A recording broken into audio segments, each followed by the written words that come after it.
Bonjour à tous et bienvenue à cette édition spéciale de Beijing Flash Info sur le G20, dont le sommet débute aujourd'hui à Hangzhou. Au programme, des discussions pour dynamiser l'économie mondiale, améliorer l'environnement, mais aussi effectuer une refonte de la gouvernance mondiale.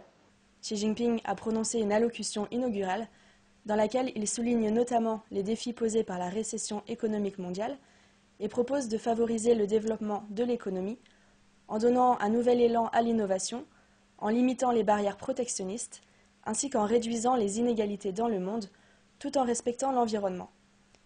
Il évoque également le vieillissement de la société et la nécessité de libéraliser le commerce et les investissements, ainsi que de promouvoir un développement inclusif et d'améliorer la gouvernance économique mondiale. Écoutons ce qu'en dit Chang Haibin. Dans son discours inaugural du B20, le président chinois Xi Jinping avait parlé de manière plus globale, alors que lors de l'ouverture du G20, ses propos ont été plus pragmatiques. Ces deux allocutions reflètent les différences entre la Chine et les pays occidentaux en termes d'approche dans la participation à la gouvernance économique mondiale.